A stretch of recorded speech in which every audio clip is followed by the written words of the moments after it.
ನಮಸ್ಕಾರ. ಶುಭೋದಯ, ಶುಭ ಮುಂಜಾನೆ ಪ್ರೀತಿಯ ವಿದ್ಯಾರ್ಥಿಗಳಿಗೆ, ಶಾಲಾ ಶಿಕ್ಷಕರಿಗೆ ಹಾಗೂ ಶಾಲಾ ಸಿಬ್ಬಂದಿ ವರ್ಗದವರಿಗೆ ನಿಮ್ಮೆಲ್ಲರಿಗೂ ಇವತ್ತಿನ ವಿಜ್ಞಾನದ ತರಗತಿಗೆ ಆತ್ಮೀಯವಾದಂತಹ ಸ್ವಾಗತ ಕೋರ್ತಾ ಇರೋದು ನಾನು ನಿಮ್ಮ ವಿಜ್ಞಾನದ ಶಿಕ್ಷಕಿ ಶ್ವೇತಾ ಮಲ್ನಾಡ್. ಪ್ರಿಯ ವಿದ್ಯಾರ್ಥಿಗಳೇ, ನಾವು ಇವತ್ತಿನ ಕ್ಲಾಸ್ನಲ್ಲಿ ಚಲನೆ ನಿಮ್ಗೆ ಇರುವಂತಹ ಒಂದು ಬಹಳ ಇಂಟ್ರೆಸ್ಟಿಂಗ್ ಆಗಿರುವಂತಹ ಚಾಪ್ಟರ್. ಗಣಿತದ ರೀತಿಯಲ್ಲೇ ಇದರಲ್ಲಿ ಸುಮಾರಷ್ಟು ಸಮ್ಸ್ಗಳಿರುತ್ತೆ, ಅದನ್ನ ಕೂಡ ಸಾಲ್ವ್ ಮಾಡ್ತಾ ಹೋಗಬಹುದು. ಒಟ್ಟಾರೆ ಚಲಿಸುವ ನಿಯಮಗಳೇನಿದೆ, ಚಲನೆ ಅಂತ ಹೇಳಿದ್ರೆ ಏನು ಅನ್ನೋದನ್ನ ನಾವು ತಿಳ್ಕೊಳ್ತಾ ಹೋಗಬಹುದು. ನೋಡಿ, ನಿತ್ಯ ಜೀವನದಲ್ಲಿ ಕೆಲವು ವಸ್ತುಗಳು ನಿಶ್ಚಲ ಸ್ಥಿತಿಯಲ್ಲಿ ಇರುತ್ತೆ. ಇಲ್ಲಿ ನಿಶ್ಚಲ ಅಂತ ಹೇಳಿದ್ರೆ, ಚಲ ಅಂತ ಹೇಳಿದ್ರೆ ಏನು? ಚಲ ಯಾವುದು ಮೂವ್ ಆಗುತ್ತೋ, ಮೂವ್ಮೆಂಟ್ ಇರುತ್ತೋ ಅದಕ್ಕೆ ಚಲ ಅಂತ ಹೇಳ್ತೀವಿ. ಉದಾಹರಣೆಗೆ ಈ ಮಾರ್ಕರ್ ಮೂವ್ ಆಗ್ತಾ ಇದೆಯಾ, ಈ ಮಾರ್ಕರ್ ಈಗ ಯಾವ ಸ್ಥಿತಿಯಲ್ಲಿದೆ, ಯಾವುದೇ ಮೂವ್ಮೆಂಟ್ ಇಲ್ಲದೆ ಒಂದು ತಟಸ್ಥ ಸ್ಥಿತಿಯಲ್ಲಿ ಇರುತ್ತೆ. ತಟಸ್ಥ ಸ್ಥಿತಿಯಲ್ಲಿ ಇರೋದಕ್ಕೆ ನಿಶ್ಚಲ. ಚಲದ ಅಪೋಸಿಟ್ ನಿಶ್ಚಲ. ನಿಶ್ಚಲ ಅಂತ ಹೇಳಿದ್ರೆ ಯಾವುದೇ ರೀತಿಯಂತಹ ಮೂವ್ಮೆಂಟ್ ಇಲ್ಲದೆ ನಿಶ್ಚಲ. ಚಲಕ್ಕೆ ಅಪೋಸಿಟ್ ಆಗಿರುತ್ತೆ. ನಿಶ್ಚಲ ಅಂದ್ರೆ ಯಾವುದೇ ರೀತಿಯಾದಂತಹ ಮೂವ್ಮೆಂಟ್ ಅನ್ನೋದು ಇರೋದಿಲ್ಲ. ಅಂತಹ ಸ್ಥಿತಿಗೆ ನಿಶ್ಚಲ ಸ್ಥಿತಿ ಅಥವಾ ಸ್ಟಾಗ್ನೆಂಟ್ ಅಂತ ಕರಿತೀವಿ. ಓಕೆ, ನಿಶ್ಚಲ ಅಂತ ಹೇಳಿದ್ರೆ ಸ್ಟಾಗ್ನೆಂಟ್ ಅಂತ ಅರ್ಥ. ಕೆಲವು ವಸ್ತುಗಳು ನಿಶ್ಚಲ ಸ್ಥಿತಿಯಲ್ಲೂ ಕೆಲವು ಚಲನ ಸ್ಥಿತಿಯಲ್ಲೂ ಇರುವುದನ್ನ ನೋಡಿದ್ದೇವೆ. ಪಕ್ಷಿಗಳು ಹಾರುತ್ತೆ, ಮೀನ್ಗಳು ಈಜುತ್ತೆ. ಅಪಧಮನಿ ಮತ್ತು ಅಭಿಧಮನಿ ಯಾರು ಇವರಿಬ್ರು? ನಮ್ಮ ಹೃದಯಕ್ಕೆ ಸಂಬಂಧಪಟ್ಟಿರುವಂತಹದ್ದು. ಆಯ್ತಾ, ಹೃದಯದಲ್ಲಿ ಇರುವಂತಹ ಅಪಧಮನಿ ಅಭಿಧಮನಿಗಳು ಮೂಲಕ ರಕ್ತ ಹರಿಯುತ್ತೆ ಮತ್ತು ಮೋಟಾರ್ ವಾಹನಗಳು ಚಲಿಸುತ್ತೆ. ಪರಮಾಣುಗಳು, ಅಣುಗಳು, ಗ್ರಹಗಳು, ನಕ್ಷತ್ರಗಳು, ಗ್ಯಾಲಕ್ಸಿಗಳು ಎಲ್ಲವೂ ಕೂಡ ಚಲನೆಯಲ್ಲಿ ಇರುತ್ತೆ. ಕಾಯ ಅಂದ್ರೆ ಬಾಡಿ, ಕಾಯವು ಕೂಡ ಚಲನೆಯಲ್ಲಿದೆ ಅಂದರೆ ಕಾಲದೊಂದಿಗೆ ಅದರ ಸ್ಥಾನ ಪಲ್ಲಟ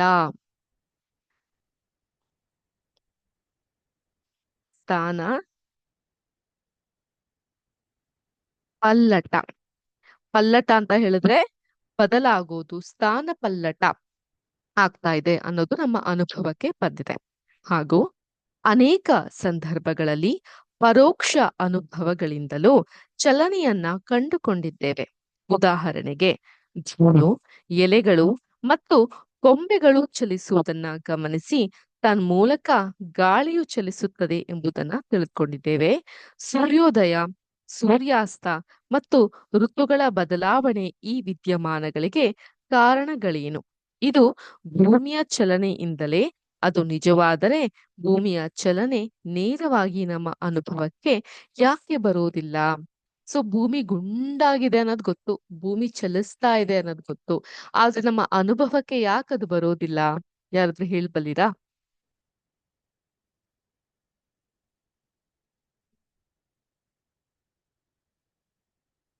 ಯಾಕೆ ಅಂತ ಹೇಳಿದ್ರೆ, ಈ ಚಲನೆ ಅನ್ನೋದೇನು ಅದು ತುಂಬಾ ಕಾಂಪ್ಲೆಕ್ಸ್ ಆಗಿದೆ, ಸಂಕೀರ್ಣವಾಗಿದೆ. I think by the end of this chapter ಈ ಎಲ್ಲಾ ಪ್ರಶ್ನೆಗಳಿಗೂ ನೀವು ಉತ್ತರವನ್ನ ಕಂಡುಕೊಳ್ಬಹುದು.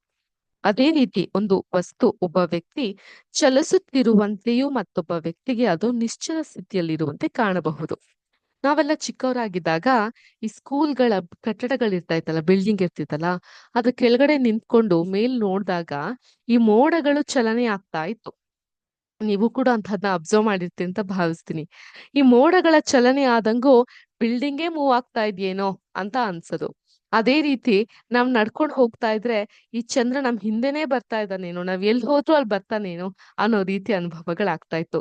ಬಹುಶಃ ಇದು ಇವಾಗಿನ ಮಕ್ಕಳಿಗೆ ತುಂಬಾ ಬಾಲಿಶ, ಅಯ್ಯೋ ಏನ್ ಇಷ್ಟು ಚಿಕ್ಕದಾಗಿ ಹೇಳ್ತಾರೆ ಅಂತ ಅನ್ಸ್ಬಹುದು.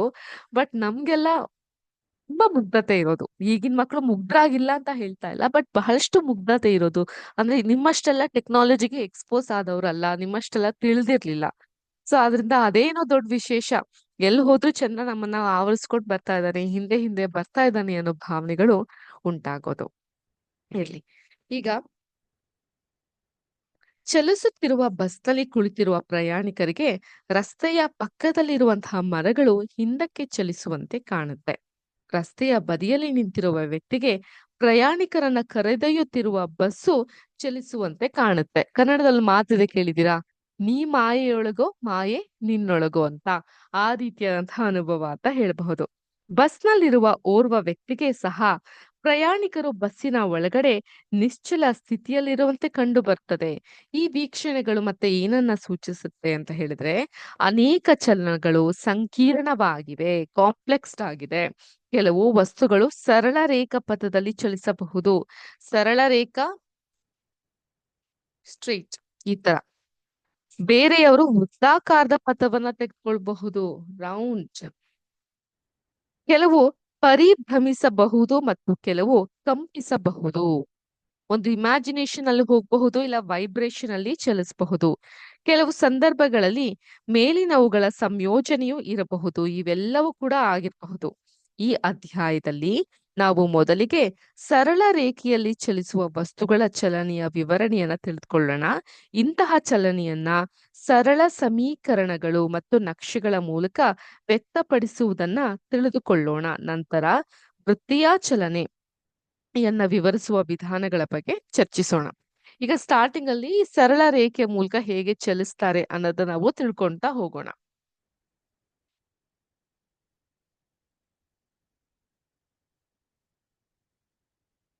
ಈಗ ಚಟುವಟಿಕೆ 8.1, ನಿಮ್ಮ ಕೊಠಡಿಯ ಗೋಡೆಗಳ ನಿಶ್ಚಲ ಸ್ಥಿತಿಯಲ್ಲಿದೆಯೇ ಅಥವಾ ಚಲನೆಯಲ್ಲಿದೆ ಅನ್ನೋದನ್ನ ಚರ್ಚಿಸಿ.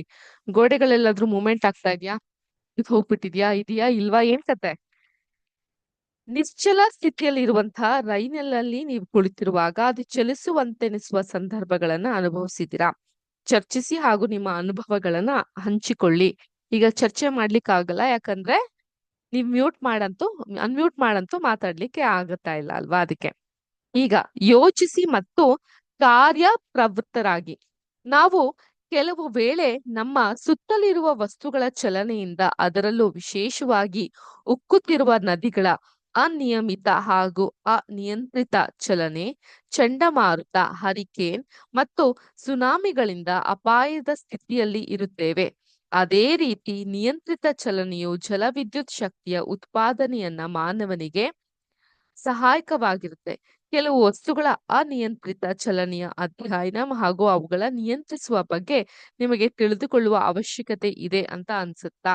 ಸೊ ಎಷ್ಟೊಂದ್ ಸಲ ಏನಾಗುತ್ತೆ, ಈ ಜಲಪಾತಗಳೇನಿರುತ್ತೆ, ಹೀಗೆ ಒಂದು ಝರಿಯಿಂದ ಉಂಟಾಗುವಂತಹ ಜಲಪಾತ ನೀರನ್ನ ಹೀಗೆ ತರುತ್ತೆ.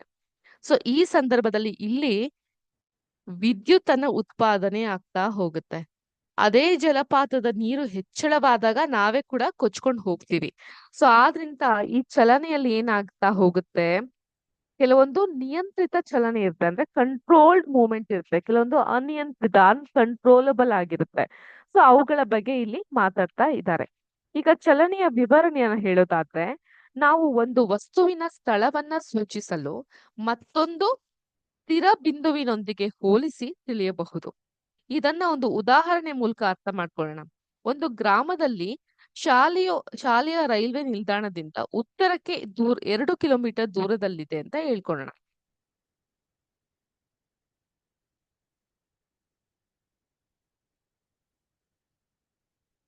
ಈಗ ಒಂದು ಶಾಲೆ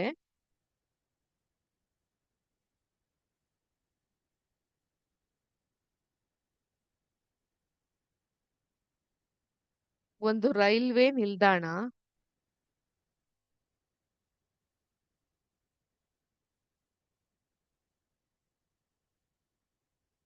ಏನಾಗುತ್ತೆ, ಒಂದು ವಸ್ತುವಿನ ಸ್ಥಳವನ್ನು ಇವಾಗ ಏನಾಗುತ್ತೆ, ಒಂದು ಗ್ರಾಮದಲ್ಲಿರುವಂತಹ ಶಾಲೆ ರೈಲ್ವೆ ನಿಲ್ದಾಣದ ಉತ್ತರಕ್ಕೆ, ನಾರ್ತ್ಗೆ 2 ಕಿಲೋಮೀಟರ್ ದೂರದಲ್ಲಿದೆ ಅಂತ ಅನ್ಕೊಳ್ಳೋಣ.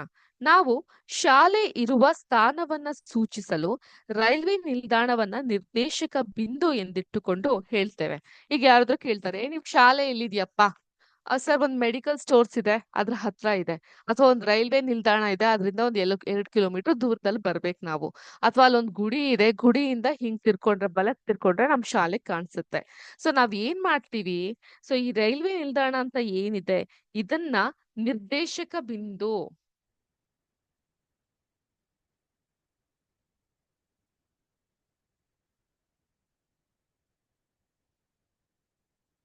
ಏನಂತೀವಿ, ನಿರ್ದೇಶಕ ಬಿಂದು ಅಂತ ಹೇಳಿದ್ರೆ, ಇವಾಗ ಇದಕ್ಕೆ ಇಂಗ್ಲಿಷ್ ನಲ್ಲಿ ಏನ್ ಹೇಳ್ತಾರೆ, ಆ, ಆ, ನಾವ್ ಯಾವ್ದಾದ್ರು ಇವಾಗ ಆನ್ಲೈನ್ ಅಲ್ಲಿ ಏನಾದ್ರು ಆರ್ಡರ್ ಮಾಡ್ತೀವಿ ಅಂತ ಇಟ್ಕೊಳ್ಳಿ. ಅವಾಗ ಅವ್ರು ಹೇಳ್ತಾರೆ ಡೈರೆಕ್ಷನ್ಸ್ ಅಂತ ಕೇಳ್ತಾರೆ, ಅಥವಾ any near by place for the direction ಅಂತ ಕೇಳ್ತಾರೆ. ಸೊ ಅದನ್ನ ಏನಂತ ಕರಿತೀವಿ ನಾವು? ನಿರ್ದೇಶಕ ಬಿಂದು ಅಂತ ಕರಿತೀವಿ. ರೈಲ್ವೆ ನಿಲ್ದಾಣ ಒಂದು ನಿರ್ದೇಶಕ ಬಿಂದು. ನಮ್ಮ ಅನುಕೂಲಕ್ಕೆ ಸರಿಯಾಗಿ ಇತರ ನಿರ್ದೇಶಕ ಬಿಂದುಗಳನ್ನ ನಾವು ಆರಿಸ್ಕೊಳ್ಬಹುದು. ಆದ್ದರಿಂದ ಒಂದು ವಸ್ತುವಿನ ಸ್ಥಾನವನ್ನ ವಿವರಿಸಲು ನಮಗೆ ಒಂದು ನಿರ್ದಿಷ್ಟ ಬಿಂದುವಿನ ಅಗತ್ಯವಿದೆ. ಆ ಬಿಂದುವಿನ ಮೂಲ ಬಿಂದು ಅಂತ ನಾವು ಕರಿತೀವಿ. ಅಂಡರ್ಲೈನ್ ಮಾಡ್ಕೊಳ್ಳಿ, ಪ್ಲೀಸ್ ಅಂಡರ್ಲೈನ್. ಒಂದು ವಸ್ತುವಿನ ಸ್ಥಾನವನ್ನ ವಿವರಿಸಲು ಒಂದು ವಸ್ತುವಿನ ಸ್ಥಾನವನ್ನ ವಿವರಿಸಲು ನಮಗೆ ಒಂದು ನಿರ್ದಿಷ್ಟ ಬಿಂದುವಿನ ಅಗತ್ಯವಿದೆ. ಆ ನಿರ್ದಿಷ್ಟ ಬಿಂದುವನ್ನ ನಾವ್ ಏನಂತ ಕರಿತೀವಿ? ಮೂಲ ಬಿಂದು ಅಂತ ಕರಿತೀವಿ. ನಿಮ್ಗೆ ಬರಬಹುದು ಪ್ರಶ್ನೆ, ಮೂಲ ಬಿಂದು ಅಂತ ಹೇಳಿದ್ರೆ ಏನು ಅನ್ನುವಂತಹ ಪ್ರಶ್ನೆ ಬರಬಹುದು. ಒಂದು ನಿರ್ದಿಷ್ಟ ಸ್ಥಳವನ್ನ ವಿವರಿಸಲು ನಮ್ಗೆ ಇರುವಂತಹ ಬಿಂದು ಅಂತ ಹೇಳಿದ್ರೆ ಮೂಲ ಬಿಂದು ಆಗ್ತಾ ಬರುತ್ತೆ. ಈಗ ಸರಳ ರೇಖೆಯ ಚಲನೆ ಯಾವ ರೀತಿ ಇರುತ್ತೆ ಅಂತ ನೋಡ್ತಾ ಹೋಗೋಣ.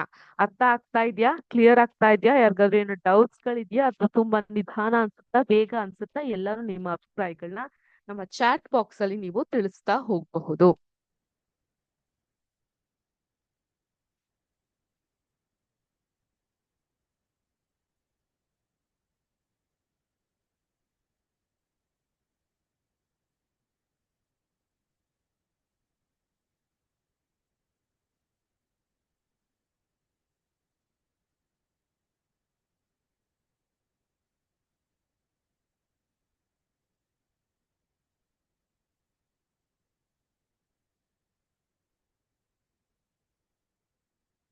ಸರಳ ರೇಖಾ ಚಲನ ಅಥವಾ ಚಲನೆ ಅತ್ಯಂತ ಸುಲಭವಾದ ಚಲನೆ ಎಂದರೆ ಸರಳ ರೇಖೆಯಲ್ಲಿ ಚಲಿಸುವಾಗ ಚಲನೆ. ನಾವು ಒಂದು ಉದಾಹರಣೆ ಮೂಲಕ ಇದನ್ನ ವಿವರಿಸೋಣ. ಒಂದು ವಸ್ತುವು ಸರಳ ರೇಖಾಪಥದಲ್ಲಿ ಚಲಿಸುತ್ತಿದೆ ಎಂದುಕೊಳ್ಳಿ. ವಸ್ತುವು ತನ್ನ ಪ್ರಯಾಣವನ್ನ ಓ ಬಿಂದುವಿನಿಂದ ಪ್ರಾರಂಭಿಸುತ್ತೆ. ಓ ಬಿಂದು ಅಂತ ಹೇಳಿದ್ರೆ ಇಲ್ಲಿ ಅದು ಮೂಲ ಬಿಂದು ಆಗುತ್ತಾ ಇನ್ನು ನೋಡೋಣ. ಆ ಬಿಂದು ನಿರ್ದೇಶಕ ಬಿಂದುವೆಂದು ಪರಿಗಣಿಸಲ್ಪಡುತ್ತೆ. ಸೊ ಅದು ನಿರ್ದೇಶಕ ಬಿಂದು ಅಂದ ತಕ್ಷಣ ಅದು ಏನಾಗುತ್ತೆ? ಮೂಲ ಬಿಂದು ಆಗ್ತಾ ಹೋಗುತ್ತೆ. ಚಿತ್ರ 8.1ರಲ್ಲಿ ತೋರಿಸಿರುವ ಹಾಗೆ ಎ ಬಿ ಸಿ ಬಿಂದುಗಳು ವಸ್ತುಗಳ ಬೇರೆ ಬೇರೆ ಕಾಲಗಳಲ್ಲಿ ಸ್ಥಾನಗಳು. ಮೊದಲ ವಸ್ತುವು ಸಿ ಮತ್ತು ಬಿ ಬಿಂದುಗಳ ಮುಖಾಂತರ ಚಲಿಸಿ ಎ ಬಿಂದುವನ್ನ ತಲುಪುತ್ತೆ. ನಂತರ ಅದೇ ಹಾದಿಯಲ್ಲಿ ಹಿಂದಕ್ಕೆ ಬಿ ಮುಖಾಂತರ ಚಲಿಸಿ ಸಿ ಅನ್ನ ತಲುಪುತ್ತೆ. ಸೊ ನೋಡೋಣ ಇದು ಹೇಗಿರುತ್ತೆ ಅಂತ.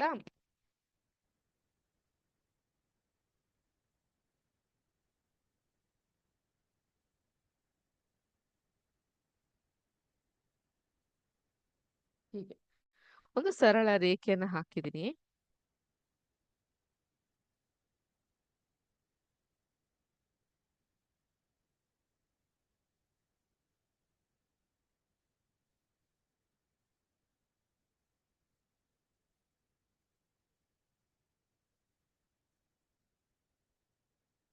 ಸೆಂಟಿಮೀಟರ್ ಲೆಕ್ಕದಲ್ಲಿ ಹಾಕ್ತಾ ಇಲ್ಲ, ಹಾಗೆ ಅಂದಾಜ್ ಮೇಲೆ ಬರೀತಾ ಇದ್ದೀನಿ. ನೀವು ಪುಸ್ತಕಗಳಲ್ಲಿ ನೋಟ್ ಮಾಡ್ಕೊಬೇಕಾದ್ರೆ ಸೆಂಟಿಮೀಟರ್ ಲೆಕ್ಕದಲ್ಲೇ ನೋಟ್ ಮಾಡ್ಕೊಂತ ಬನ್ನಿ.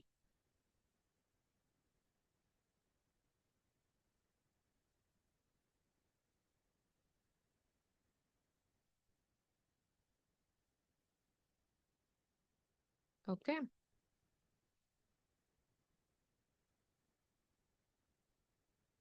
ಸೊ ಪ್ರಾರಂಭ ಎಲ್ಲಿಂದ ಅಂತ ಹೇಳಿದ್ರೆ ಓ ಬಿಂದುವಿನಿಂದ ಪ್ರಾರಂಭ ಆಗ್ತಾ ಬರುತ್ತೆ. ಅದು ನಂತರ 25ನೇ ಕಿಲೋಮೀಟರ್ಗೆ ಸಿ ಬಿಂದುಗೆ ಹೋಗುತ್ತೆ.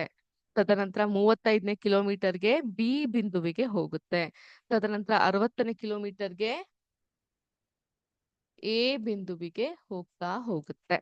ಅರ್ಥ ಆಯ್ತಾ? ಸೊ ಸರಳ ರೇಖಾಪಥದಲ್ಲಿ ಏನಾಗುತ್ತೆ? ಓ ಬಿಂದುವಿನಿಂದ ಶುರುವಾಗಿ ಸಿ ಬಿಂದುವಿನ ತಲುಪಿ ನಂತರ ಬಿ ಬಿಂದುಗಳ ಮೂಲಕ ಎ ಬಿಂದುವನ್ನ ತಲುಪುವಂತದಾಗುತ್ತೆ. ಅದೇ ಹಾದಿಯಲ್ಲಿ ಹಿಮ್ಮುಖವಾಗಿ ಚಲಿಸಿದ್ರೆ ಎ ಬಿಂದುವಿಂದ ಬಿ, ಬಿ ಇಂದ ಸಿ, ಸಿ ಇಂದ ಓಗೆ ತಲುಪಲಿಕ್ಕೆ ಆಗುತ್ತೆ.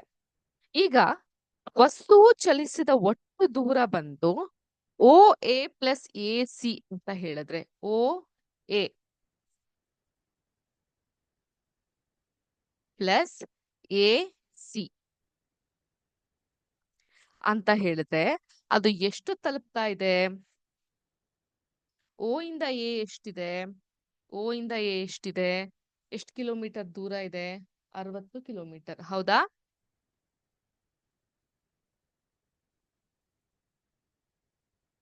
ಪ್ಲಸ್ ಎ ಇಂದ ಸಿ ಎಷ್ಟಿದೆ ದೂರ?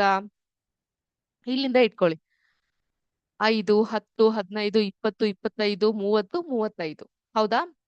5 ಅಂತ ಇಟ್ಕೊಳ್ಳಿ ಇದನ್ನ. 5, 10, 15, 20, 25. ಯಾಕಂದ್ರೆ 5 ಕಿಲೋಮೀಟರ್ ವ್ಯತ್ಯಾಸ ಇರೋದು. 30, 35. ಹೌದಾ? ಸೊ 35 ಕಿಲೋಮೀಟರ್ನ ಅದು ದಾಟಿ ಬರ್ತಾ ಇದೆ. 60 ಪ್ಲಸ್ 35 ಎಷ್ಟಾಯ್ತು? 95 ಕಿಲೋಮೀಟರ್ ಆಯ್ತು. ಇದು ವಸ್ತುವು ಚಲಿಸಿದ ದೂರ ಆಗ್ತಾ ಬರುತ್ತೆ. ಸೊ ಏನಾಗ್ತಾ ಬರುತ್ತೆ? ದೂರ ಆಗ್ತಾ ಬರುತ್ತೆ. ಇಲ್ಲಿಂದ ಬಂದಂತಹ ವಸ್ತು 60 ಕಿಲೋಮೀಟರ್ ದಾಟುತ್ತೆ. 60 ಕಿಲೋಮೀಟರ್ ಇಂದ ಬಂದಂತಹ ವಸ್ತು ಇಲ್ಲಿ ಖಾಲಿ ಇರುತ್ತೆ.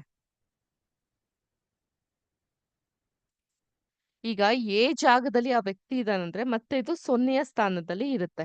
ಹೌದಾ? ಈಗ ನೋಡಿ, ಓ ಜಾಗದಲ್ಲಿ ಆ ವ್ಯಕ್ತಿ ಇದ್ದ ಅಂದ್ರೆ ಇದು 0 ಆಗುತ್ತೆ. ಕನ್ಫ್ಯೂಸ್ ಆಗ್ಬೇಡಿ, ಕ್ಲಿಯರ್ ಆಗಿ ಅರ್ಥ ಮಾಡ್ಕೊಳ್ಳಿ. ಓ ಜಾಗದಲ್ಲಿ ಒಬ್ಬ ವ್ಯಕ್ತಿ ಇದಾನಂದ್ರೆ ಇದು 0 ಆಗುತ್ತೆ. 0ಇಂದ 5, 10, 15 ಹಿಂಗ್ ಹೋಗ್ತಾ ಹೋಗ್ತಾ ಕಿಲೋಮೀಟರ್ ಬರೋಷ್ಟ್ರಲ್ಲಿ ಇದು 60 ಆಗಿರುತ್ತೆ. ಅದೇ 60ನೇ ಕಿಲೋಮೀಟರ್ ಇರುವಂತಹ ವ್ಯಕ್ತಿ ಮತ್ತೆ ಹಿಮ್ಮುಖವಾಗಿ ಹೋಗ್ತಾನಂದ್ರೆ ಇದು 0 ಆಗಿರುತ್ತೆ. ಇಲ್ಲಿಂದ 5 ಕಿಲೋಮೀಟರ್ ವ್ಯತ್ಯಾಸ ಅಂದ್ರು 5, 10, 15, 20, 25, 30, 35 ಆಗುತ್ತೆ. ಸೊ ಎಷ್ಟು ಸಿ ಪಾಯಿಂಟ್ ಬಂದ ತಕ್ಷಣ, ಎ ಇಂದ ವ್ಯಕ್ತಿ ಸಿ ಪಾಯಿಂಟ್ ಬಂದ ತಕ್ಷಣ 35 ಕಿಲೋಮೀಟರ್ ಚಲಿಸ್ತಾ ಅಂತ ಅನ್ಸುತ್ತೆ. ಒಟ್ಟಾರೆ ಅವ್ನು ಚಲಿಸಿದ ದೂರ ಓ ಎ ಅಂತ ಹೇಳಿದ್ರೆ 60 ಕಿಲೋಮೀಟರ್, ಎ ಸಿ ಅಂತ ಹೇಳಿದ್ರೆ 35 ಕಿಲೋಮೀಟರ್, ಟೋಟಲ್ ಆಗಿ 95 ಕಿಲೋಮೀಟರ್ ಆತ ಚಲಿಸಿರ್ತಾನೆ. ಕ್ಲಿಯರ್? ಅರ್ಥ ಆಯ್ತಾ? ಯಾರಿಗಾದ್ರೂ ಏನಾದ್ರೂ ಡೌಟ್ಗಳಿದ್ಯಾ? ಓಕೆ. ಈಗ ದೂರವನ್ನ ವಿವರಿಸಲು ಬರೀ ಸಂಖ್ಯಾ ಮೌಲ್ಯ ಮಾತ್ರ ಸಾಕು. ಚಲಿಸಿದ ದಿಕ್ಕನ್ನ ಸೂಚಿಸಬೇಕಾಗಿಲ್ಲ. ಕೆಲವು ಪರಿಮಾಣಗಳನ್ನ ಅವುಗಳ ಸಂಖ್ಯಾ ಮೌಲ್ಯಗಳಿಂದ ಮಾತ್ರ ಸೂಚಿಸುತ್ತೇವೆ. ಒಂದು ಭೌತ ಪರಿಮಾಣದ ಸಂಖ್ಯಾ ಮೌಲ್ಯ ಪ್ರಮಾಣ ಅಂತ ಕರಿತೇವೆ. ಪ್ರಮಾಣ ಅಂತ ಹೇಳಿದ್ರೆ ಮೆಷರ್ಮೆಂಟ್.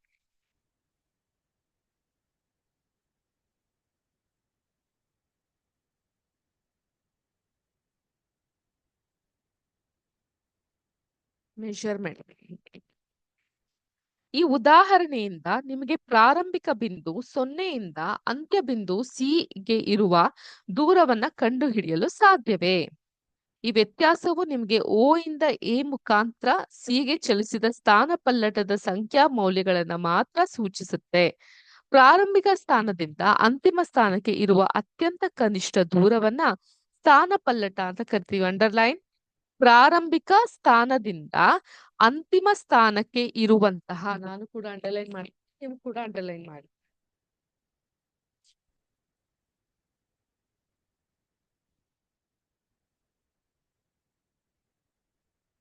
ಪ್ರಾರಂಭಿಕ ಸ್ಥಾನದಿಂದ ಅಂತಿಮ ಸ್ಥಾನಕ್ಕೆ ಇರುವ ಅತ್ಯಂತ ಕನಿಷ್ಠ ದೂರವನ್ನ ಸ್ಥಾನಪಲ್ಲಟ ಅಂತ ನಾವು ಕರಿತೀವಿ.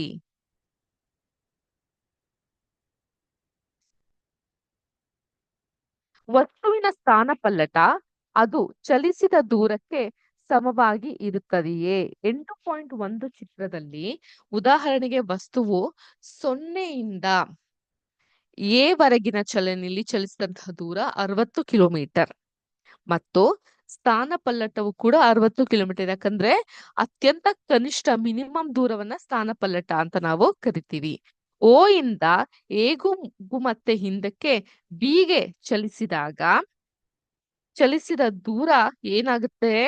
60 ಕಿಲೋಮೀಟರ್ ಪ್ಲಸ್ 25 ಕಿಲೋಮೀಟರ್ ಆಗುತ್ತೆ. 25 ಹೆಂಗಾಯ್ತು ಮೇಡಮ್? ಡೌಟ್ ಇಲ್ಲಿದೆ ನೋಡಿ. ಇದು 0 ಆಗೈತೆ. 0ಇಂದ 5, 10, 15, 20, 25. ಇಲ್ಲಿ 25, ಬಿಗೆ 25 ಕಿಲೋಮೀಟರ್ ಆಗಿರುತ್ತೆ. ಕ್ಲಿಯರ್? ಆದರೂ ಸ್ಥಾನಪಲ್ಲಟದ ಪ್ರಮಾಣ 35 ಕಿಲೋಮೀಟರ್ ಚಲಿಸಿದ ಪಥದ ದೂರಕ್ಕೆ 85ಕ್ಕೆ ಸಮವಾಗಿ ಇರೋದಿಲ್ಲ. ಇದೇ ರೀತಿ ನಾವು ಗಮನಿಸಿದಾಗ ಒಂದು ಚಲನೆಯ ಸ್ಥಾನದ ಪ್ರಮಾಣ 0 ಆಗಿತ್ತು, ಅದಕ್ಕೆ ಸರಿ ಹೊಂದುವ ಚಲಿಸಿದ ಪಥದ ದೂರ 0 ಆಗಿ ಇರೋದಿಲ್ಲ. ಸೊನ್ನೆಯಿಂದ ಹೊರಟ ವಸ್ತುವು ಸೊನ್ನಕ್ಕೆ ಹಿಂದಿರುಗಿದಾಗ ಅಂತಿಮ ಸ್ಥಾನ ಪ್ರಾರಂಭಿಕ ಸ್ಥಾನದೊಡನೆ ಲೀನವಾಗುತ್ತೆ. ಆದ್ದರಿಂದ ಸ್ಥಾನ ಪಲ್ಲಟ ಸೊನ್ನೆಯಾಗಿ ಇರುತ್ತೆ ಈ ಪ್ರಯಾಣದಲ್ಲಿ ಚಲಿಸಿದಂತಹ ದೂರ. ಈಗ ಸೊನ್ನೆಯಿಂದ ಎಗೆ 60 ಕಿಲೋಮೀಟರ್, ಎ ಇಂದ ಸೊನ್ನೆಗೆ ಅಂದ್ರೆ ಓಗೆ 40, 45, 50, 60 ಮತ್ತೆ ಇಲ್ಲಿ ಏನ್ ಬರುತ್ತೆ? 0 ಬರುತ್ತೆ. ಅರ್ಥ ಆಯ್ತಾ? 0, 5, 10, 15, 20, 25, 30, 35, 40, 45, 50, 55, 60 ಈ ರೀತಿಯಾಗಿ ಹೋಗುತ್ತೆ. ಸೊ ಇಲ್ಲಿಂದ ಓ ಇಂದ ಎಗೆ 60 ಕಿಲೋಮೀಟರ್, ಎ ಇಂದ ಓಗೆ 60 ಕಿಲೋಮೀಟರ್. ಏನಾಗುತ್ತಾಗ 60 ಪ್ಲಸ್ 60 120 ಕಿಲೋಮೀಟರ್ ಆಗುತ್ತೆ. ಓಕೆ. ವಸ್ತುವಿನ ಸಂಪೂರ್ಣ ಚಲನೆಯನ್ನ ಮತ್ತು ನಿರ್ದಿಷ್ಟ ಕಾಲದಲ್ಲಿ ಆರಂಭಿಕ ಸ್ಥಾನಕ್ಕೆ ಅನುಗುಣವಾಗಿ ವಸ್ತುವಿನ ಅಂತಿಮ ಸ್ಥಾನವನ್ನ ಗುರುತಿಸಲು 2 ಭೌತ ಪರಿಮಾಣಗಳಾದ ಚಲಿಸಿದ ದೂರ ಮತ್ತು ಸ್ಥಾನ ಪಲ್ಲಟವನ್ನ ಉಪಯೋಗಿಸ್ತಾರೆ. Again underline. ಎಲ್ಲಿಂದ ಅಂಡರ್ಲೈನ್ ಮಾಡ್ತೀರಾ? ವಸ್ತುವಿನ ಸಂಪೂರ್ಣ ಟೋಟಲ್ ಮೂವ್ಮೆಂಟ್ ಮತ್ತು ನಿರ್ದಿಷ್ಟ ಕಾಲದಲ್ಲಿ ಆರಂಭಿಕ ಸ್ಥಾನಕ್ಕೆ ಅನುಗುಣವಾಗಿ ವಸ್ತುವಿನ ಅಂತಿಮ ಸ್ಥಾನವನ್ನು ಗುರುತಿಸಲು 2 ಭೌತ ಪರಿಣಾಮಗಳಾದಂತಹ ಚಲಿಸಿದ ದೂರ ಮತ್ತು ಸ್ಥಾನ ಪಲ್ಲಟ, ಚಲಿಸಿದಂತಹ ದೂರ ಮತ್ತು ಸ್ಥಾನ ಪಲ್ಲಟವನ್ನ ಪರಿಗಣನೆಗೆ ತೆಗೆದುಕೊಳ್ತಾರೆ. ಈಗ ಒಂದು ಚಟುವಟಿಕೆಯನ್ನ ನೋಡೋಣ. ಇದಿಷ್ಟು ಕ್ಲಿಯರ್ ಆಯ್ತಲ್ಲ ನಿಮ್ಗೆ? ಸರಳ ರೇಖಾ ವಿಧಾನದಲ್ಲಿ ಒಂದು ಜಾಗದಿಂದ ಇನ್ನೊಂದು ಜಾಗಕ್ಕೆ ಹೇಗೆ ಹೋಗ್ತಾರೆ, ಮತ್ತೆ ಹಿಮ್ಮುಖವಾಗಿ ಬಂದಾಗ ಅದರಲ್ಲಿರುವಂತಹ ಡಿಫ್ರೆನ್ಸಸ್. ಇದು 35, 25 ಆಗುತ್ತೆ, ಇದು 35 ಆಗುತ್ತೆ, ಇದು 60 ಆಗುತ್ತೆ. ಆ ಡಿಫ್ರೆನ್ಸಸ್ ನಿಮ್ಗೆ ಅರ್ಥ ಆಗಿದೆ ಅಲ್ಲ? Is it clear? Okay. So ಇದನ್ನ ಹೇಳ್ತಾ ಮುಂದಿನ ಚಟುವಟಿಕೆಗೆ ನಾವು ಜಾರೋಣ.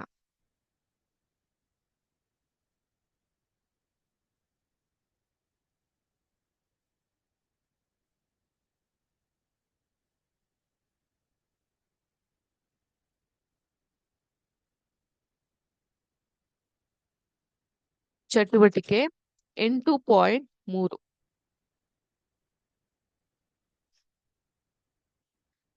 ಒಂದು ಉದ್ದವಾದ ಹಗ್ಗ ಮತ್ತು ಮೀಟರ್ ಅಳತೆ ಪಟ್ಟಿಯನ್ನ ತೆಗೆದುಕೊಳ್ಳಿ. ಶಾಲೆಯ ಬ್ಯಾಸ್ಕೆಟ್ ಬಾಲ್ ಕೋರ್ಟ್ ನ ಒಂದು ಮೂಲೆಯಿಂದ ಅದರ ಎದುರು ಮೂಲೆಯವರೆಗೂ ಅದರ ಬದಿಗಳ ಪಕ್ಕದಲ್ಲಿ ನಡೆಯಿರಿ.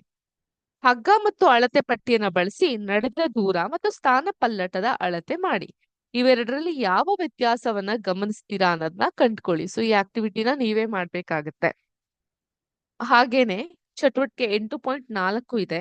ಮೋಟಾರ್ ವಾಹನಗಳಲ್ಲಿ ವಾಹನ ಚಲಿಸಿದ ದೂರವನ್ನ ಅಳೆಯಲು ಓಡೋಮೀಟರ್ ಎನ್ನುವ ಉಪಕರಣವನ್ನ ಅಳವಡಿಸಿರ್ತಾರೆ. ಓಡುವಂತಹ ಮೀಟರ್, ಓಡೋಮೀಟರ್. ಹೌದಾ?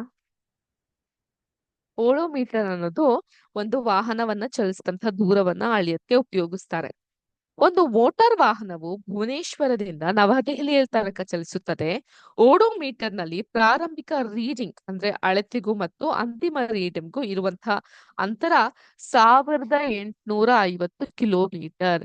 ಎಷ್ಟೋ ಜನ ಏನ್ ಮಾಡ್ತಾರೆ, ಈ ಗಾಡಿಗಳನ್ನ ಸ್ಟಾರ್ಟ್ ಮಾಡಕ್ಕಿಂತ ಮುಂಚೆ ಫೋಟೋ ಹಿಡಿದಿಟ್ಕೊಂಡಿರ್ತಾರೆ ಎಷ್ಟು ಕಿಲೋಮೀಟರ್ ಓಡಿದೆ. ಅಲ್ಲಿಂದ ಬೇರೆ ಜಾಗಕ್ಕೆ ಹೋದಾಗ, ಫಾರ್ ಎಕ್ಸಾಂಪಲ್ ನೋಡಿ, ಒಂದು ಗಾಡಿ ಸ್ಟಾರ್ಟಿಂಗ್ಗೆ ಒಂದು 300 ಕಿಲೋಮೀಟರ್ ಓಡಿದೆ ಅಂತ ಇಟ್ಕೊಳ್ಳಿ. ಎಲ್ಲಿ ನಾವು ಚೆಕ್ ಮಾಡುವಂತ ಸಮಯ 9:40 ಈ ಟೈಮಲ್ಲಿ 300 ಕಿಲೋಮೀಟರ್ ಓಡಿದೆ. ಇಲ್ಲಿಂದ 10:30 ಅಥವಾ 10:40 1 ಅವರ್ ಅವಧಿಯಲ್ಲಿ ಇನ್ನೊಂದು 30 ಕಿಲೋಮೀಟರ್ ಓಡಿರುತ್ತೆ ಅಂತ ಇಟ್ಕೊಳ್ಳಿ. ಸೊ 300 ಪ್ಲಸ್ 30 ಕಿಲೋಮೀಟರ್, ಅಲ್ಲಿ 330 ಕಿಲೋಮೀಟರ್ ತೋರಿಸುತ್ತೆ. ನೀವು ಅದನ್ನ ಹೇಗೆ ಕ್ಯಾಲ್ಕುಲೇಟ್ ಮಾಡ್ತೀರಾ? ಆಲ್ರೆಡಿ 300 ಕಿಲೋಮೀಟರ್ ಓಡ್ಬಿಟ್ಟಿದೆ. 330ರಲ್ಲಿ 300ನ ತೆಗ್ದಾಕಿ 30 ಕಿಲೋಮೀಟರ್ ಅಷ್ಟೇ ಈ ಜಾಗದಿಂದ ಈ ಜಾಗಕ್ಕೆ ಒಂದು ಗಾಡಿ 1 ಅವರ್ಗೆ ಓಡುವಂತಹ ಅವಧಿ ಅಂತ ನೀವು ಪರಿಗಣನೆಗೆ ತೆಗೆದುಕೊಂತೀರಾ. ಅದು ಸೆಕೆಂಡ್ರಿ. ಇಲ್ಲಿ ಈಗ ನೋಡಿ, ಭಾರತೀಯ ರಸ್ತೆ ನಕ್ಷೆ ಮುಖಾಂತರ ಭುವನೇಶ್ವರ್ಗೂ ನವದೆಹಲಿಗೂ ಇರುವ ಸ್ಥಾನ ಪಲ್ಲಟದ ಪ್ರಮಾಣವನ್ನು ಕಂಡುಹಿಡಿಯಿರಿ.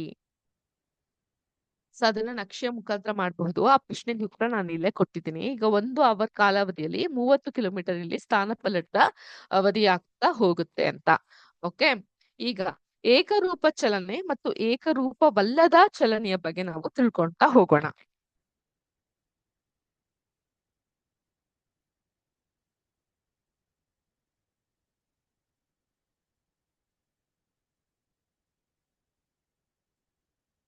ಒಂದು ವಸ್ತುವು ಸರಳ ರೇಖೆಯಲ್ಲಿ ಚಲಿಸುತ್ತಿದೆ ಅಂತ ಅಂದ್ಕೊಳ್ಳಿ. ಮೊದಲನೆಯ ಸೆಕೆಂಡಿನಲ್ಲಿ ಅದು 5 ಮೀಟರ್, ಎರಡನೇ ಸೆಕೆಂಡ್ನಲ್ಲಿ 5 ಮೀಟರ್, ಮೂರನೇ ಸೆಕೆಂಡ್ನಲ್ಲಿ 5 ಮೀಟರ್, ಹಾಗೆ ನಾಲ್ಕನೇ ಸೆಕೆಂಡಿನಲ್ಲಿ 5 ಮೀಟರ್ ದೂರವನ್ನ ಚಲಿಸಿದೆ ಅಂತ ಅಂದ್ಕೊಳ್ಳೋಣ. ಈ ಸಂದರ್ಭದಲ್ಲಿ ವಸ್ತುವು ಪ್ರತಿಯೊಂದು ಸೆಕೆಂಡಿನಲ್ಲಿ 5 ಮೀಟರ್ ದೂರವನ್ನ ಕ್ರಮಿಸುತ್ತದೆ. ಅಂದರೆ ವಸ್ತುವು ಸಮವಾದ ಕಾಲದಲ್ಲಿ ಸಮವಾದ ದೂರವನ್ನ ಕ್ರಮಿಸುತ್ತದೆ. ಅಂದ್ರೆ ಸಮಕಾಲದಲ್ಲಿ ಈಕ್ವಲ್ ಅಮೌಂಟ್ ಅಲ್ಲಿ ಅದು ಮೂವ್ ಆಗ್ತಾ ಇದೆ ಅಂತ. ಸಮಕಾಲದಲ್ಲಿ ಸಮವಾದ ದೂರದಲ್ಲಿ ಚಲಿಸ್ತಾ ಇದೆ. ಓಕೆ, ಅದು ಏಕರೂಪವಲ್ಲದ ಚಲನೆ. ಉದಾಹರಣೆಗೆ, ಅತಿ ಜನಜಂಗುಳಿ ಇರುವ ರಸ್ತೆಯಲ್ಲಿ ಚಲಿಸುವ ಮೋಟಾರು ವಾಹನ ಉದ್ಯಾನವನಗಳಲ್ಲಿ ಓಡಾಟವನ್ನ ಮಾಡ್ತಾ ಹೋಗುತ್ತೆ.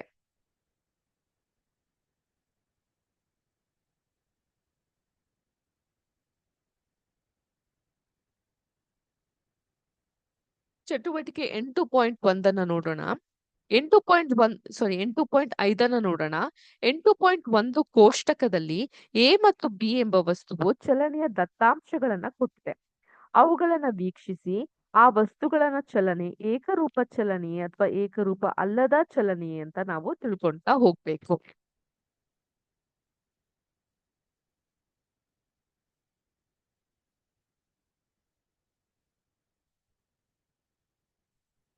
ಕಾಲ,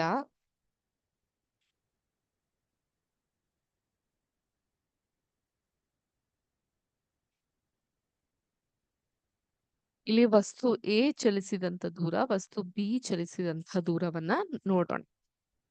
ಈಗ 9:30 ವಸ್ತು ಎ 10 ಮೀಟರ್, ಇದು 12. 9:45 20, 19. 10 ಗಂಟೆಯಲ್ಲಿ 30, ಇದು 23. 10:15 40, ಇದು 35. 10:30 50, ಇದು 37. ಈಗ ಇದು ಏಕರೂಪ ಚಲನೆಯ ಇಲ್ವಾ? ಈಗ ಏಕರೂಪ ಚಲನೆ ಅಂತ ಹೇಳಿದ್ರೆ ಏನು? ವಸ್ತುವು ಸಮವಾದ ಕಾಲದಲ್ಲಿ ಸಮವಾದ ದೂರವನ್ನ ಕ್ರಮಿಸೋದಕ್ಕೆ ಏಕರೂಪ ಚಲನೆ ಅಂತ ನಾವು ಕರಿತೀವಿ ಅಂತ ಹೇಳಿದ್ರೆ. ಅಂದ್ರೆ ಇಲ್ಲಿ ಕಾಲ ಮಾಪನದ ಅಂತರ ಕಡಿಮೆ ಇರಬೇಕು. ನಾವು ನಿತ್ಯ ಜೀವನದಲ್ಲಿ ವಸ್ತುಗಳು ಸಮನಾದ ಕಾಲದಲ್ಲಿ ಸಮವಲ್ಲದ ದೂರ ಚಲಿಸುವುದನ್ನ ಕಾಣ್ತೀವಿ. ಅದು ಏಕರೂಪವಲ್ಲದ ಚಲನೆ. ಉದಾಹರಣೆಗೆ, ಅತಿ ಜನಜಂಗುಳಿ ಇರುವ ರಸ್ತೆಯಲ್ಲಿ ಚಲಿಸುವ ಮೋಟಾರು ವಾಹನ ಉದ್ಯಾನವನಗಳಲ್ಲಿ ಓಡಾಟ ಮಾಡುವಂಥದ್ದು. ಇವೆರಡು ಎಕ್ಸಾಂಪಲ್ ನ ಕೊಟ್ಟಿದ್ದಾರೆ. ಈಗ ಏನು ಅಂತ ನಾವು ಲೈವ್ ಆಗಿ ನೋಡ್ತಾ ಹೋಗೋಣ. ಇಲ್ಲಿ ಏನಾಗುತ್ತೆ, 9:30 9:45 ಎಷ್ಟು ನಿಮಿಷ ಗ್ಯಾಪ್ ಇದೆ? 15 ನಿಮಿಷ. 9:45 10 ಗಂಟೆ ಎಷ್ಟು ನಿಮಿಷ ಗ್ಯಾಪ್ ಇದೆ? 15 ನಿಮಿಷ. 10 ಗಂಟೆಯಿಂದ 10:15 ಎಷ್ಟು ನಿಮಿಷ ಗ್ಯಾಪ್ ಇದೆ? 15 ನಿಮಿಷ. 10:15 10:30 ಎಷ್ಟು ನಿಮಿಷ ಗ್ಯಾಪ್ ಇದೆ? 15 ನಿಮಿಷ. ಅದೇ ರೀತಿ 10 ಮತ್ತೆ 20 ವ್ಯತ್ಯಾಸ ಎಷ್ಟು? 10 ಕಿಲೋಮೀಟರ್ನಷ್ಟು. 20ರಿಂದ 30 ವ್ಯತ್ಯಾಸ ಮೀಟರ್ನಷ್ಟು 10. 30ರಿಂದ 10 10. 40ರಿಂದ 10 50. ಅದೇ ರೀತಿ ಇಲ್ಲಿ 19ರಲ್ಲಿ 12 ಹೋದ್ರೆ ಎಷ್ಟು? 13 14 15 16 17 18 19 7. 19ರಲ್ಲಿ 20 23 ಹೋದ್ರೆ ಎಷ್ಟು? 20 21 22 23 4. 23ರಲ್ಲಿ 35 ಎಷ್ಟಾಗುತ್ತೆ? 8. ಇಲ್ಲೆಷ್ಟು? 2. ಸೊ ಇಲ್ಲಿ ಏನಂತ ನಾವು ಅರ್ಥ ಮಾಡ್ಕೊಬೇಕು, ನಾನು ಏನಂತ ಹೇಳಿದ್ದೆ? ಸಮಾನ ಅಂತರ, ಸಮಾನ ಏಕರೂಪದ ಚಲನೆ ಅಂದ್ರೆ ಸಮವಾದ ಕಾಲದಲ್ಲಿ there is equal amount difference in the time. ಸಮನಾದ ಅಂತರ ಇರೋದು ಏಕರೂಪ ಚಲನೆ. ಸೊ ಎ ಏಕರೂಪ ಚಲನೆ ಒಳಗೆ ಬರುತ್ತೆ. ಬಿ ಯಾಕೆ ಬರಲ್ಲ? ಸಮನಾದ ಕಾಲಘಟ್ಟ ಏನೋ ಇದೆ. ಅರ್ಥ ಆಯ್ತಾ? ಏನಾಗುತ್ತೆ, ಸಮನಾದ ಕಾಲ ರೂಪ ಇರುತ್ತೆ, ಆದ್ರೆ ಸಮನಾದಂತಹ ದೂರವನ್ನ ಕ್ರಮಿಸ್ಲಿಕ್ಕೆ ಆಗೋದಿಲ್ಲ. ಸಮವಾದ ಕಾಲದಲ್ಲಿ ಸಮವಾದ ದೂರವನ್ನ ತಲುಕ್ರಮಿಸೋದಕ್ಕೆ ನಾವು ಏಕರೂಪದ ಚಲನೆ ಅಂತ ಕರಿತೀವಿ. ಸಮನಾದ ಕಾಲದಲ್ಲಿ ಈಕ್ವಲ್ ಅಮೌಂಟ್ ಆಫ್ ಟೈಮ್ ಅಲ್ಲಿ ಸಮ ಅಲ್ಲದ ದೂರವನ್ನ ಚಲಿಸೋದಕ್ಕೆ, ಇಲ್ಲಿ ವ್ಯತ್ಯಾಸವನ್ನ ಕಾಣ್ತಾ ಇದ್ದೀರಾ, ಅಂತಹಕ್ ನಾವೇನಂತ ಕರಿತೀವಿ? ಏಕರೂಪವಲ್ಲದ ಚಲನೆ. ಸೊ ಇದು ಏಕರೂಪದ ಚಲನೆ, ಇದು ಏಕರೂಪ ಅಲ್ಲದ ಚಲನೆ. ಇಷ್ಟ ಅರ್ಥ ಆಯ್ತಾ ನಿಮ್ಗೆ? ಓಕೆ. ನೆಕ್ಸ್ಟ್ ಕ್ಲಾಸ್ ನಲ್ಲಿ ಚಲನೆಯ ದೂರದ ಅಳತೆ ಇವೆಲ್ಲದರ ಬಗ್ಗೆ ಮಾತಾಡ್ತಾ ಹೋಗೋಣ. ಬಟ್ ಇಲ್ಲಿವರೆಗೂ ನಿಮ್ಗೆ ಕ್ಲಿಯರ್ ಆಗಿದೆ, ಡಿಫ್ರೆನ್ಸಸ್ ಕ್ಲೀನ್ ಆಗಿ ಕಾಣ್ತಾ ಇದೆ. ಸಮ ರೂಪದ ಚಲನೆ, ಸಮರೂಪ ಅಲ್ಲದ ಚಲನೆ ವ್ಯತ್ಯಾಸ ನಿಮ್ಗೆ ಗೊತ್ತಾಗಿದೆ ಅಂತ ಭಾವಿಸ್ತೀನಿ. ಇಲ್ಲಿಗೆ ಇವತ್ತಿನ ಕ್ಲಾಸ್ನ ಮುಗಿಸ್ತೀನಿ. ಎಲ್ಲಾರ್ಗೂ ಶುಭ ದಿನ. ಜೈ ಹಿಂದ್, ಜೈ ಕರ್ನಾಟಕ ಮಾತೆ, ಜೈ ವಿದ್ಯಾಶಕ್ತಿ. ನಮಸ್ಕಾರ.